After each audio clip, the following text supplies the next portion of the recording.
नाजरीन, आज हम गुरु नानक दरबार पर आए हैं। सत श्री अकाल। सत श्री अकाल।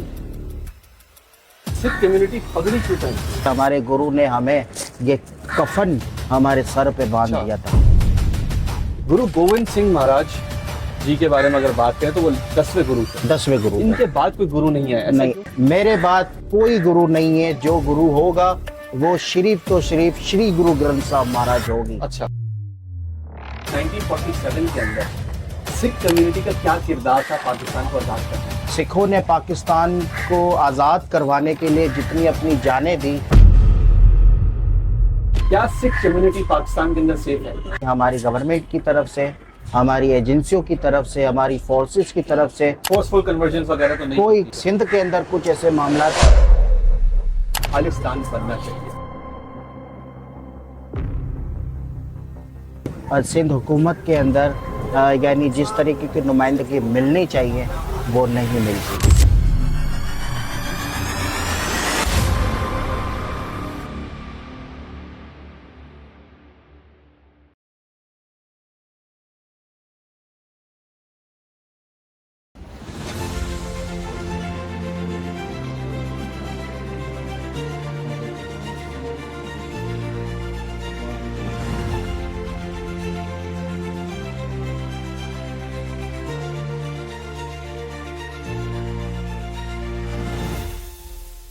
नाजरीन, आज हम गुरु नानक दरबार पर आए हैं सरदार अमर सिंह साहब से मिलने, जो कि चेयरमैन है पाकिस्तान खालसा सिख काउंसिल के। आज हम बात करेंगे सिख कम्युनिटी के बारे में। आज हम बात करेंगे कि सिख कम्युनिटी को क्या मुश्किलातें, क्या मसाइल पेश आती है। आज हम बात करेंगे कि गुरु नानक साहब की क्या खिदमत थी पाकिस्तान के लिए और सिख कम्युनिटी ने क्या किरदार अंजाम दिया था 1947 के अंदर पाकिस्तान के लिए। चले मिलते हैं सरदार अमर सिंह साहब के साथ। सरदार अमर सिंह साहब, कैसे हैं आप? मैं ठीक हूँ, आप कैसे हैं? मैं बिल्कुल ठीक ठाक हूँ, फिट फाट हूँ। सरदार साहब, सत श्री अकाल इसका मतलब क्या होता है? सबसे पहले तो आपका मैं तहे दिल से शुक्रिया अदा करता हूँ और गुरुद्वारे के अंदर आपका वेलकम जी आयन करता हूँ और मेरे अजीम दोस्त जनाब हकीम अस्करी साहब का शुक्रिया अदा करता हूँ जिसके मार्फत आपसे मुलाकात हुई और ये इंटरव्यू देने का हमें मौका फ्राहम किया। थैंक यू सो मच हकीम साहब, थैंक यू सो मच आपको भी। जी, सबसे पहले तो आपका जो सवाल है सत श्री अकाल, ये एक हमारी सिख कम्युनिटी का, हमारा सिख कौम का एक पहला सलाम है। सत का मतलब वो परमात्मा सच्चा है। सत श्री या काल, वो आज भी सच्चा है, वो कल भी सच्चा था, वो आने वाले कल में भी सच्चा रहेगा। सत श्री अकाल यानी अकाल पुरख, यानी वो जो सच और श्री अकाल जो है वो अकाल पुरख के आगे जो है, यानी वो अपनी हाथ जोड़ वंदना कर रहा है भाई सत श्री अकाल। परमात्मा का नाम सच्चा है, सच्चा रहेगा और हमेशा सच्चा रहेगा। सत श्री अकाल का ये मतलब। ठीक है। और सिख कम्युनिटी पगड़ी क्यों पहनती है? जी, सिख कम्युनिटी पगड़ी इसलिए पहनती है, हमारे दशमेश पिता बाबा गुरु नानक ने हमें ये फौज सजाया, पंथ की रखवाली करने के लिए हमें ये लिबास दिया, हमें ये दस्तार दी, अपनी पंथ की हिफाजत करने के लिए, पंथ का सिपाही बनाने के लिए। आज खालसा कौम जो आज आप देखें दुनिया भर में जितनी भी खालिस कौम है, खालसा कौम है, उनके सर के ऊपर ये दस्तार ज़रूर होगी, क्योंकि दस्तार का मतलब है हमारे सिख कौम के 10वें गुरु बाबा गुरु नानक ने हमें उस जंग के अंदर ये 5 करकार और ये 5 प्यारों के स्वरूप के अंदर हमें ये स्वरूप हमें सौंपा था, पंथ की हिफाजत करने के लिए, पंथ की रखवाली करने के लिए। और ये हमें एक तरीके से हमारे गुरु ने हमें ये कफन हमारे सर पे बांध दिया था, ठीक, जिसमें हम यानी कोई भी जगह पे जाके हम हार नहीं मानेंगे।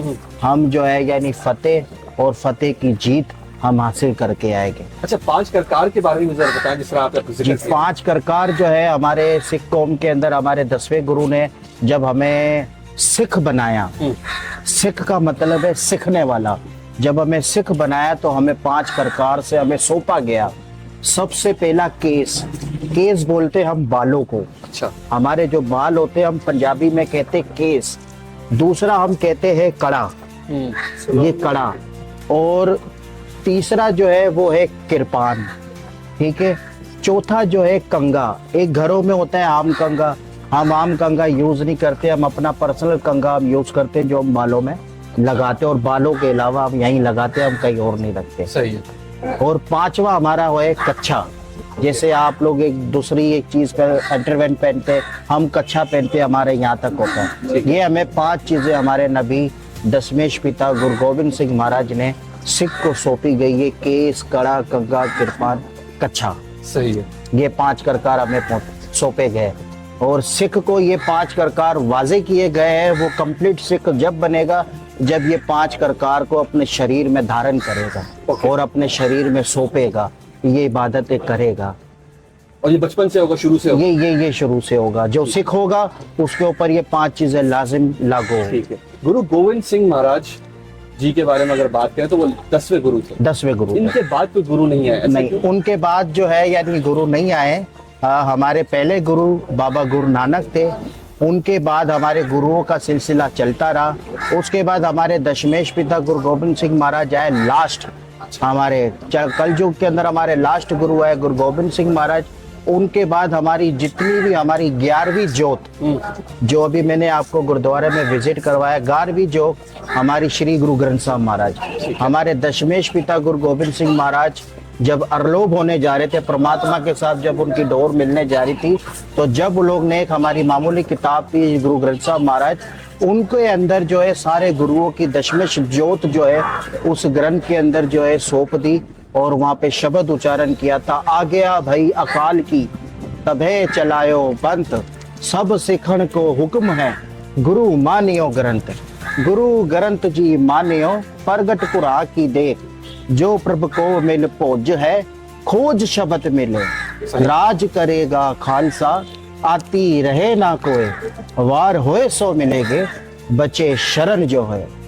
ये हमारे दशमेश पिता गुरु गोविंद सिंह महाराज ने एक नारियल से और गुरु ग्रंथ साहब महाराज के आगे मत्था टेक के ये शब्द उच्चारण करके और हमारी पूरी सिख कौम की संगत को ये मैसेज दे दिया था, मेरे बाद कोई गुरु नहीं है, जो गुरु होगा वो शरीफ तो शरीफ श्री गुरु ग्रंथ साहब महाराज होगी। अच्छा। जिस भी सिख कौम को अपने गुरु को जानना होगा, समझना होगा, देखना होगा, वो श्री गुरु ग्रंथ साहब महाराज खोल के पढ़ेगा। उसके अंदर ही गुरु ग्रंथ साहब महाराज के अंदर हम दशमेश गुरुओं का जो है आपको दीदार और दर्शन होगा। अच्छा, ठीक ठीक। अच्छा, गुरु नानक साहब की बात हो रही है तो ये बताएं कि जो सिग्निफिकेंस है गोल्डन टेम्पल की वो क्या है? जी, गोल्डन टेम्पल जो है हमारे चौथे गुरु बाबा गुरु रामदास महाराज का है। हमारे पहले नबी बाबा गुरु नानक के अवतार है, वो भी गुरु रामदास महाराज, उनकी जन्म भूमि है। गोल्डन टेम्पल ये महाराजा रंजीत सिंह ने, जो आप देख रहे हैं वहाँ गोल्ड जो चढ़ा हुआ है, ये महाराजा रंजीत सिंह परमात्मा के आगे जब जंग में, जब लाल किला की जब जंग हो रही थी, तो महाराजा रंजीत सिंह जब जंग करने जाते थे लाल किला की, और जब उन्होंने परमात्मा के आगे अरदास करी थी, है परमात्मा, जब मैं ये लाल किला जब मैं हासिल करूंगा, जीतूंगा, तो मेरे पास जितना भी जो यानी धन दौलत जो सब कुछ है वो मैं सारा तेरे दर प्रवान करूंगा। अच्छा। तो जो है यानी आज गोल्डन टेम्पल पे जो आप देख रहे जितना भी सोना, जो सारी चीज़, ये महाराजा रंजीत सिंह की जो है यानी दी हुई भेंट है। और जो है गोल्डन टेम्पल की जो बुनियाद है वो जो है यानी एक मुसलमान से जो है यानी हमारे गुरुओं ने जो है यानी रखी गई थी।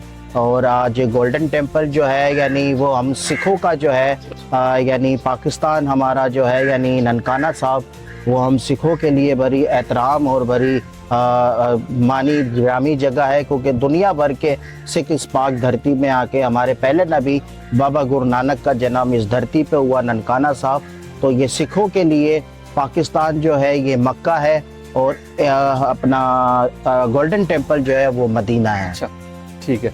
अच्छा, इसकी पाकिस्तान के बारे में बात हो रही थी तो 1947 के अंदर सिख कम्युनिटी का क्या किरदार था पाकिस्तान को आज़ाद करने में? जी, सिख कम्युनिटी का जो है यानी 1947 में बहुत बड़ा किरदार, बहुत बड़ा रोल अदा किया गया है। सिखों ने पाकिस्तान को आज़ाद करवाने के लिए जितनी अपनी जानें दी, जितनी कुर्बानियाँ दी वो हिस्ट्री आज सबके सामने है। एसपी सिंघा साहब जो कि हमारे मियाँ कायदे आज़म मोहम्मद अली जिन्ना साहब के साथ थे। एसपी सिंघा साहब सिख कम्युनिटी से बिलोंग करते थे वो, और उन लोगों ने जो है यानी पाकिस्तान को बचाने में और पाकिस्तान को अच्छे मार्ग पे चलाने के लिए कायदे आज़म मोहम्मद अली जिन्ना साहब के वो साथ रहे, और हमारे सिखों ने पाकिस्तान को आज़ाद करवाने के लिए बहुत बड़ा किरदार, बहुत बड़ा रोल जो है सिख कम्युनिटी ने फ्रॉम दिया है, और अपना एक अच्छा रोल मैसेज दिया है पाकिस्तान को बचाने के लिए। सही। अच्छा, अगर मैं फास्ट फॉरवर्ड करूं, 2024 चल रहा है इस वक्त, क्या सिख कम्युनिटी पाकिस्तान के अंदर सेफ है? जी बिल्कुल, सिख कम्युनिटी पाकिस्तान के अंदर बिल्कुल महफूज है, सेफ है। आपने देखा अभी गुज़िश्ता 2-3 दिन पहले हमारे पहले नबी बाबा गुरु नानक का जन्मदिन पूरी दुनिया से लोग आए हुए पाकिस्तान के अंदर बड़ी धूमधाम से बनाया गया।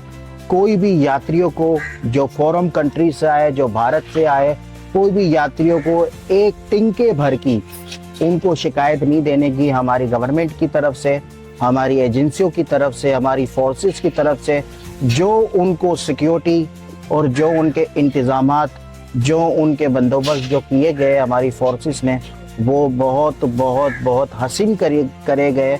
और आज वो अपने जब मुल्कों में गए तो आप देखें सोशल मीडिया के ऊपर वो पाकिस्तान के गुणगान कर रहे हैं। सही। और वो इसलिए कर रहे हैं क्योंकि उनको पाकिस्तान के अंदर पाकिस्तानी लोगों ने उन्हें पाकिस्तान जैसा सलूक किया और भाईचारे का, अमन का, दोस्ती का, मोहब्बत का पैगाम दिया। तो आज वो यही मैसेज को लेके अपने जो फॉरेन कंट्रियों में गए हैं, और वही मैसेज वो लेके आज हम गुरु नानक की धरती पाकिस्तान में गए।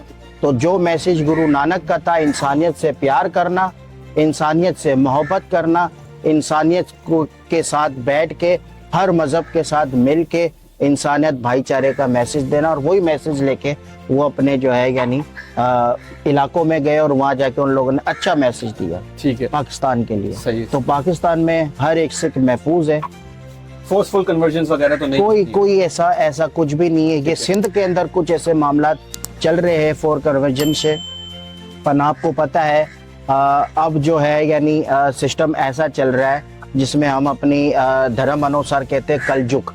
ये कलयुग का समा चल रहा है जिसके अंदर जो है यानी हम यानी मैं समझता हूँ यहाँ तो कलयुग के अंदर तो कोई महफूज नहीं है, ठीक है ना। कलयुग का रोग और कलयुग का समय कुछ ऐसा होता है जिसके अंदर हम यानी दूसरों को क्या हम वो कर सकते हैं। सही है, ठीक है, ठीक है। अच्छा, 1984 के अंदर जो राइट्स हुए थे, जो दंगे हुए थे, उससे बहुत इंकिशार फैला कि खालिस्तान बनना चाहिए। इस पे आपका क्या टेक है? जी बिल्कुल, खालिस्तान बनना चाहिए, और हम सिखों की भी ख्वाहिश है हमारा अपना एक अलग वतन होना चाहिए, एक मुल्क होना चाहिए।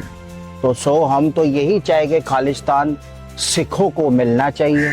हर एक सिख की ख्वाहिश होती है सिखों का अलग एक मुल्क होना चाहिए, सिखों की अलग एक आज़ादी होनी चाहिए, क्योंकि सिख कौम एक इतनी यानी दुनिया भर के अंदर आप देखें, दुनिया के अंदर कोई सिख आपको भीख मांगता हुआ नहीं दिखेगा, कोई सिख नहीं दिखेगा, चाहे वो पाकिस्तान हो, चाहे वो इंडिया हो, या चाहे और कोई फॉरेन कंट्री क्यों ना हो, कोई सिख आपको भीख मांगता हुआ नहीं दिखेगा। ये हमारे गुरुओं की, हमारे पहले गुरु बाबा गुरु नानक से लेके हमारे 10वें गुरु गुरु गोविंद सिंह महाराज की हमें बख्शीश है, उनकी कृपा है हम सिखों के ऊपर। कोई सिख आपको किसी के आगे हाथ फैलाता हुआ नहीं दिखेगा। अगर हम हाथ फैलाते हैं तो उस हमारी 11वीं जोत श्री गुरु ग्रंथ साहब महाराज के आगे हाथ फैलाते और उन्हीं के आगे गिड़गिड़ाते, उन्हीं के आगे हम भीख मांगते और उन्हीं से हम सब कुछ मानते, तो वो हमें देते भी है, वो हमें अपनी हर एक चीज़ से हमें निवाजते भी है। और इसलिए हम तो यही चाहेंगे हमें खालिस्तान मिलना चाहिए, खालिस्तान हमारा है, हमें मिलना चाहिए।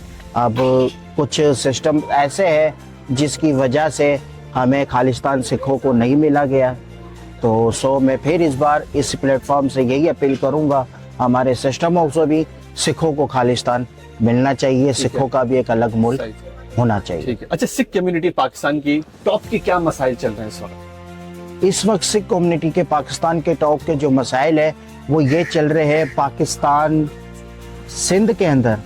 मैं सिंध की बात करूंगा क्योंकि मैं सिंध का रिहायशी हूँ, मेरी पैदाइश कराची में हुई है, तो मैं तो सिंध की बात करूंगा। सिंध के अंदर बहुत सी चीज़ों में सिखों को इग्नोर किया जाता है। वो क्यों किया जाता है, उसकी वजह ये है क्योंकि हम फाइनेंसी तौर के ऊपर हमें जो है यानी हम इतने यानी ताकतवर नहीं है जो हम कहीं अपनी ताकत, पैसों की ताकत दिखा के हम कहीं असेंबलियों में आ जाए, हम कहीं और सरकारी सिस्टमों में आ जाए, हम कोई यानी और दिगल जगहों पे आके बैठ जाए। ये सारी पैसों की ताकत है। हमारे पास पैसों की ताकत नहीं है। हमारे पास ताकत है तो अपनी ज़बान की ताकत है, अपनी कौम की ताकत है, अपनी पंथ की ताकत है। तो हम जो भी अपनी इस काम को हम सरअंजाम देते, अपनी कौम की ताकत से, अपनी पंथ की ताकत से हम इस काम को हम सरअंजाम देते हैं। और सिखों को जो है यानी कराची के अंदर, सिंध के अंदर, सिंध हुकूमत के अंदर यानी जिस तरीके की नुमाइंदगी मिलनी चाहिए वो नहीं मिलती। ठीक है। आज अगर हमें सिखों को अगर कोई भी सिंध में मसले मिसाइल होते हैं तो हम अगर किसी हिंदू मिनिस्टर के पास जाते हैं तो वो यानी हमारी दरख्वास्त ले तो लेते, फिर वो खड्डे में डाल देते, डब्बे में डाल देते, वो फिर पता ही नहीं होता है फिर वो हमारी बात कहाँ जाती है। अगर कोई हमारा सिख कोई लीडर या कोई सिख हमारा MP है, MN असेंबली में जब अगर कोई हो तो हम सिखों की डिमांड उनके पास जाए तो सिख हमारा काम सिखों का क्यों नहीं करेगा, वो वाकई में करेगा। पर ये सिखों को ये जगह मिल ही नहीं जाती। ठीक है। तो मेरी गवर्नमेंट से भी यही रिक्वेस्ट है, अगर ये फॉरेन कंट्री में भी मेरी इस बात को सुनाई दे तो मैं फॉरेन कंट्री वालों को भी यही रिक्वेस्ट करूंगा, जी आप हमारी इस बात को जो है यानी हाईलाइट कीजिएगा। यानी इस टाइम सिखों को जो है कराची में इग्नोर किया जा रहा है और कोई सरकारी इदारों में, कोई सियासी इदारों में, कोई प्लेटफॉर्म पे सिखों को जो सीट नहीं मिलती, उसके पीछे क्या कारण है, क्या वजूहात है, वो पूछी जाए। ठीक है, ठीक है। सरदार साहब, दुनिया में सबसे कीमती चीज़ होता है वक्त। वो आपने हमें दिया, हमारी कम्युनिटी को दिया, अपनी कम्युनिटी को दिया और आपकी कम्युनिटी ने पाकिस्तान को दिया। उसके लिए आपका बहुत बहुत शुक्रिया। Thank you so much, thank you. तो ये था आज का हमारा एपिसोड सरदार अमर सिंह साहब के साथ। नाज़रीन, आज मैंने बहुत सारी चीज़ें सीखी सिख कम्युनिटी के हवाले से, जिस तरह से खालिस्तान बनना क्यों ज़रूरी है, चाहे पाकिस्तान के सिख हों, चाहे इंडिया के सिख हों, चाहे बांग्लादेश के सिख हों, पूरी दुनिया की जो जितने भी सिख कम्युनिटी के बरादरी के हैं वो लोग चाहते हैं कि खालिस्तान बनना चाहिए है। वो क्यों बनना चाहिए ये सीखा। मैंने ये सीखा कि जो 5 करतार हैं वो क्या होते हैं। गुरु गोविंद सिंह महाराज जी जो हैं, उनके क्या किरदार थे, उनके बाद कोई गुरु क्यों नहीं था, और 11वें गुरु के बारे में, 10वें गुरु के बारे में, चौथे गुरु के बारे में, और पाकिस्तान के अंदर जो सिख कम्युनिटी के किरदार थे 1947 से लेकर अब तक, ये सीखा। और साथ साथ ये भी सीखा कि क्या सिख कम्युनिटी सेफ फील करती है पाकिस्तान में, जो कि सेफ फील करती है। आपने क्या क्या सीखा, आपने मुझे कमेंट सेक्शन के अंदर बताना है। इसी के साथ मिलते हैं अगले YouTube और TikTok की वीडियो में, Facebook और Instagram की पोस्ट में, Twitter यानी X की ट्वीट्स, Pinterest की पिन्स, LinkedIn की एक्टिविटीज़ में और WhatsApp की अपडेट्स में। इसी के साथ हसन अंसारी साइनिंग ऑफ।